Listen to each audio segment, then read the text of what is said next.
I never thought I'd risk my life for a capybara. But when I saw it struggling, I knew I had no choice. The morning had started like any other day, volunteering at the Amazon Wildlife Sanctuary. The rainy season had been particularly brutal this year, with flash floods devastating the lowland areas where many animals made their homes.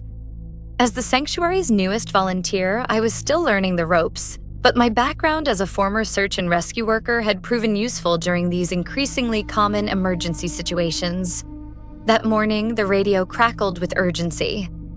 A local farmer had spotted a capybara trapped on a small island of earth that was quickly disappearing beneath the rising floodwaters.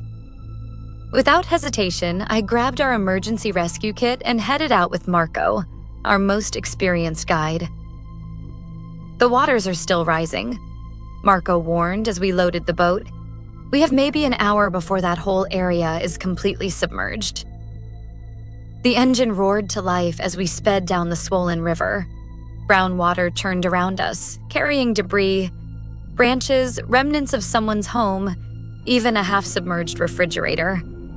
The normally peaceful landscape had transformed into something chaotic and dangerous. "There," Marco pointed toward a small mound of earth barely visible above the water.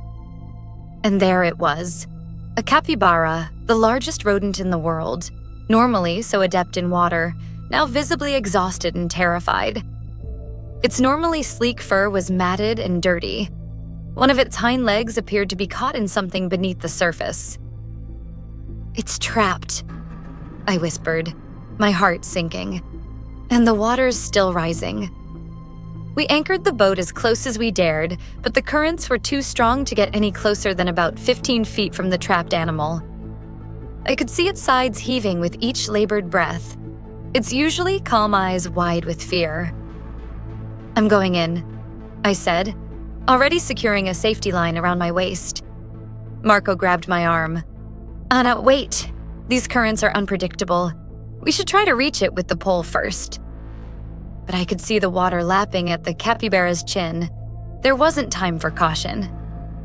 "If I don't go now, it dies," I said simply. And before he could protest further, I slipped into the murky water. The current immediately tried to pull me away, but I fought against it, keeping my eyes fixed on the struggling animal.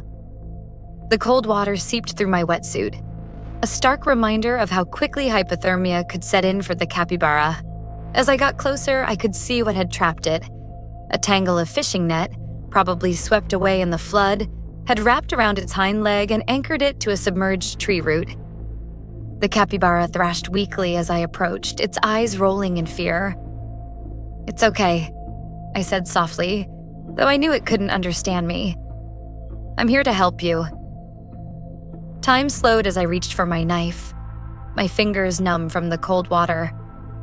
The capybara had stopped struggling, its strength fading. With one hand, I held its head above water. With the other, I worked to cut through the tangled net. The water continued to rise. "Anna." Marco's voice seemed far away. "The current's getting stronger. We need to go now." I could feel the pull of the water increasing, threatening to tear me away from the capybara. The safety line tightened around my waist as Marco tried to secure me. "Just a little more," I muttered through gritted teeth, sawing at the last strands of the net. The capybara's eyes met mine, and in that moment, I felt a connection with this creature that transcended words. There was trust there, exhausted and desperate, but present nonetheless. With a final cut, the net gave way. The capybara was free, but too weak to swim on its own. I wrapped my arms around its barrel-shaped body, surprised at how heavy it was, probably over 100 pounds, and kicked toward the boat. The current fought me every inch of the way. My muscles screamed in protest as I struggled to keep both of us above water. Just when I thought I couldn't hold on any longer, Marco's strong hands reached down and helped pull the capybara into the boat. I collapsed beside it, gasping for breath. The capybara lay motionless, its eyes closed.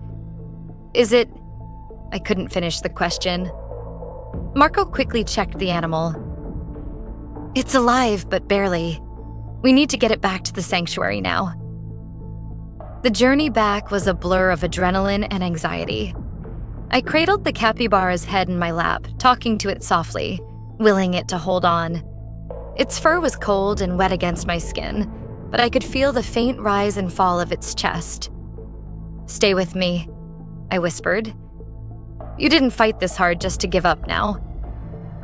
At the sanctuary, our veterinarian, Dr. Lucia, was waiting. The capybara was quickly whisked away to the treatment room, leaving me standing there, dripping and suddenly very aware of how close I'd come to being swept away myself. Hours passed as I paced outside the treatment room. Finally, Dr. Lucia emerged, her face tired but smiling. "She's going to make it," she said. "It's a female about 2 years old. Her leg is injured where the net cut into it, and she's suffering from exhaustion and mild hypothermia.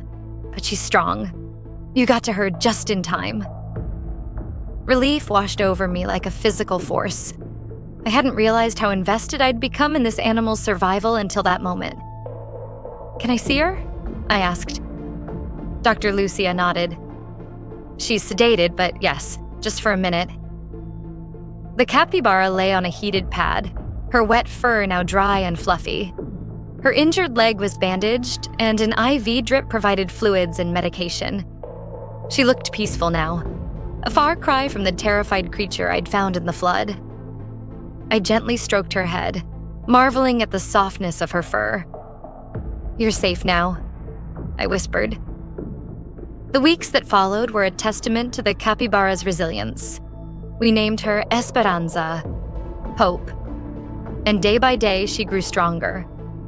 At first, she was wary of humans, huddling in the corner of her enclosure whenever anyone approached. But gradually, she began to trust us, especially me. I spent every spare moment with her, talking softly, bringing her favorite treats, sweet potatoes and water hyacinths.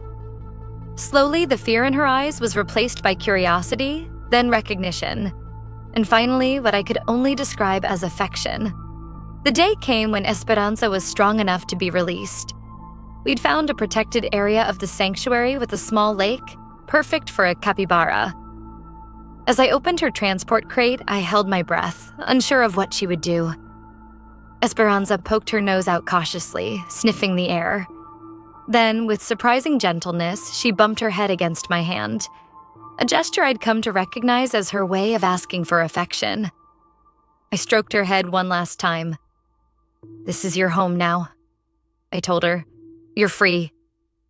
She looked at me with those deep, intelligent eyes, and I swear she understood. Then, with a grace that belied her stocky build, she waddled toward the water's edge. At the shore, she paused and looked back at me as if to say thank you. Then she slipped into the water and swam away, strong and confident, no longer the frightened creature I'd rescued. I visit that lake often now. Sometimes I catch glimpses of Esperanza, living her capybara life among the reeds and water plants. She's even found a small group of other capybaras to join, a family of her own. People often ask me why I risked my life for a capybara that day. The truth is, in that moment, it wasn't a choice. When you see a living being fighting so hard to survive, something inside you responds. It's not about being a hero. It's about recognizing that all life has value. If you ever see an animal in need, don't hesitate. Sometimes a small act of kindness can save a life.